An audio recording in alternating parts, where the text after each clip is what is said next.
SIR यानी voter list revision प्रक्रिया को लेकर चल रही अदालती जंग अब अपने आखिरी दौर में है। अब ये जंग चुनाव आयोग हारता है या जीतता है, सबकी निगाहें उस फैसले पर टिकी हैं। दरअसल देश की सबसे बड़ी अदालत यानी सुप्रीम कोर्ट में एसआईआर यानी वोटर लिस्ट को लेकर चल रही एक बेहद अहम लड़ाई अब अपने निर्णायक मोड़ पर पहुंच चुकी है। सुप्रीम कोर्ट ने चुनाव आयोग की तरफ से देश के कई राज्यों में कराए जा रहे स्पेशल इंटेंसिव रिवीजन यानी एसआईआर की वैधता को चुनौती देने वाली कई याचिकाओं पर अपना फैसला सुरक्षित रख लिया है। यानी अब देश की निगाहें सुप्रीम कोर्ट के अंतिम फैसले पर टिक गई हैं। एसआईआर को लेकर आखिरी और अब तक अहम सुनवाई में क्या-क्या हुआ है और सुप्रीम कोर्ट का रुख क्या हो सकता है, चलिए आपको समझाते हैं। दरअसल सुप्रीम कोर्ट ये जांच कर रहा है कि क्या चुनाव आयोग के पास संविधान के अनुच्छेद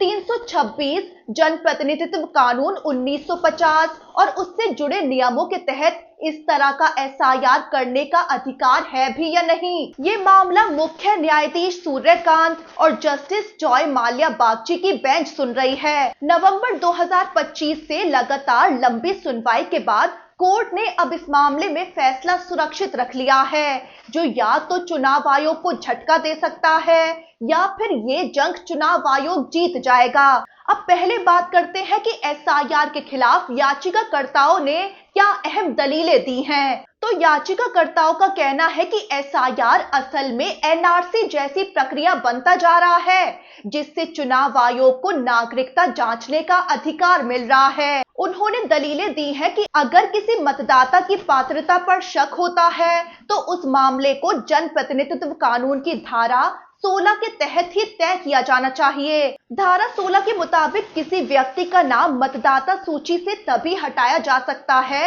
जब ये साबित हो जाए कि वो भारत का नागरिक नहीं है, मानसिक रूप से अस्वस्थ है या चुनाव से जुड़े भ्रष्टाचार या अपराध के कारण मतदान से अयोग्य घोषित किया गया है। याचिकाकर्ताओं का आरोप है कि एसआईआर प्रक्रिया में चुनाव आयोग पहले एक अस्थायी मतदाता सूची तैयार करता है और फिर नागरिकों पर ये जिम्मेदारी डाल देता है कि वो दस्तावेज दिखाकर साबित करे कि वो भारतीय नागरिक है। उनका कहना है कि नागरिकता तय करने का अधिकार केवल केंद्र सरकार और विदेशी ट्रिब्यूनल के पास होता है, जैसा कि नागरिकता कानून की धारा 8 और 9 में बताया गया है। याचिकाकर्ताओं ने यह भी कहा कि चुनाव आयोग को नागरिकता तय करने का अधिकार नहीं है।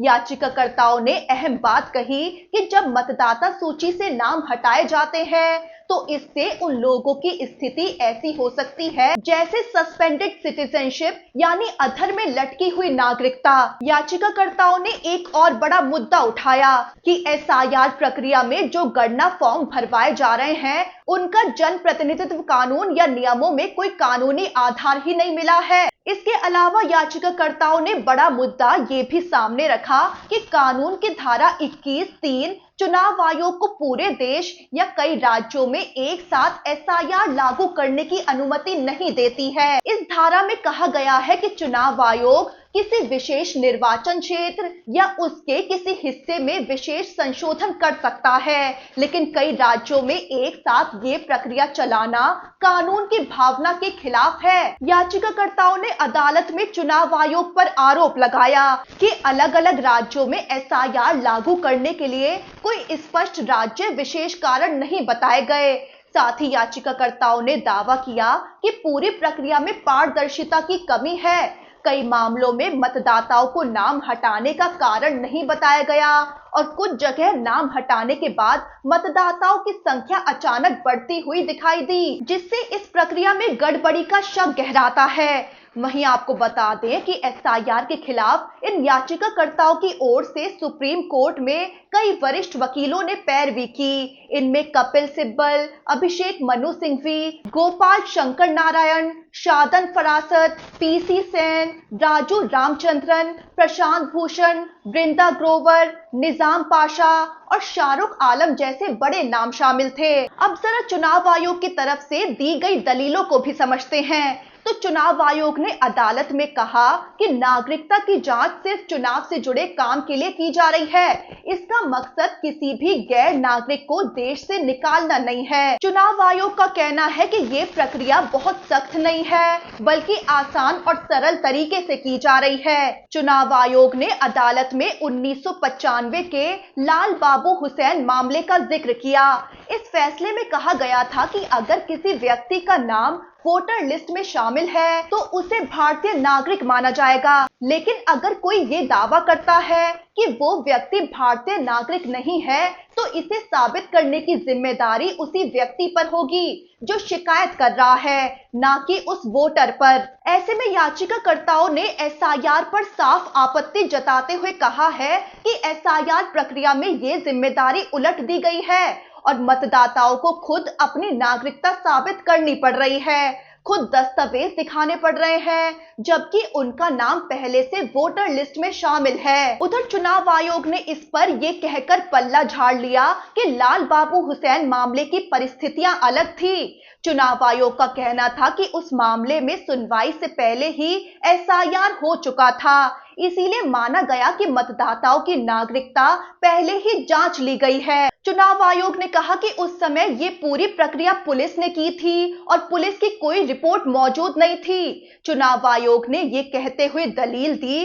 कि अभी की स्थिति अलग है, इस बार एसआईआर चुनाव आयोग खुद कर रहा है, इसमें पुलिस की कोई भूमिका नहीं है, इसीलिए खुद वोटर्स पर ही जिम्मेदारी डाली गई है कि वो खुद अपने डेटा दिखाएं, खुद को नागरिक साबित करें। वहीं याचिकाकर्ताओं के सवाल कि चुनाव आयोग नागरिकता तय करने का अधिकार नहीं रखता है, इस पर चुनाव आयोग ने अदालत में कहा कि भारतीय संविधान नागरिक केंद्रित है और चुनाव आयोग का संवैधानिक कर्तव्य है कि मतदाता सूची में कोई विदेशी नागरिक शामिल न रहे। चुनाव आयोग ने ये तक कह दिया कि इस मुद्दे पर राजनीतिक दलों द्वारा की जा रही बयानबाजी से उसे कोई लेना देना नहीं है। अब इस पूरे मामले में सुप्रीम कोर्ट का फैसला बेहद अहम माना जा रहा है, क्योंकि ये ही तय करेगा कि चुनाव आयोग की शक्तियों की सीमा क्या है और मतदाता सूची की जांच सही तरीके से हो रही है या नहीं। सुप्रीम कोर्ट ने इस मामले पर फैसला सुरक्षित रख लिया है।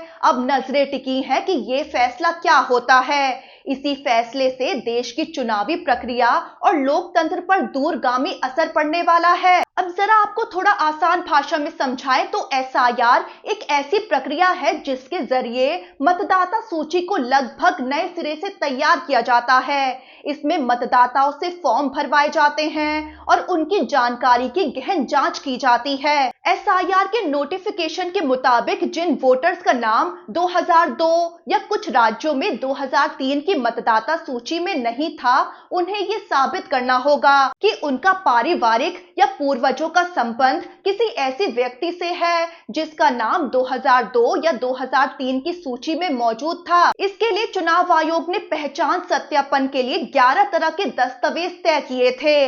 बाद में सुप्रीम कोर्ट के निर्देश के बाद इसमें आधार कार्ड को भी शामिल किया गया। इस एसआईआर मामले से जुड़ी ज्यादातर याचिकाएं पिछले साल जून में दायर की गई थी, जब चुनाव आयोग ने बिहार में एसआईआर लागू करने का फैसला लिया था। इसके बाद अक्टूबर में चुनाव आयोग ने इस प्रक्रिया को कई और राज्यों और केंद्र शासित प्रदेशों तक बढ़ा दिया। इनमें अंडमान और निकोबार, छत्तीसगढ़, गोवा, गुजरात, केरल, लक्षद्वीप, मध्य प्रदेश, पुडुचेरी, राजस्थान, तमिलनाडु, उत्तर प्रदेश और पश्चिम बंगाल शामिल है। इस एसआईआर प्रक्रिया को चुनौती देने के लिए 13 से ज्यादा याचिकाकर्ताओं ने सुप्रीम कोर्ट का दरवाजा खटखटाया था। इनमें कई एनजीओ, अलग अलग राजनीतिक दलों के नेता और सामाजिक कार्यकर्ता शामिल हैं।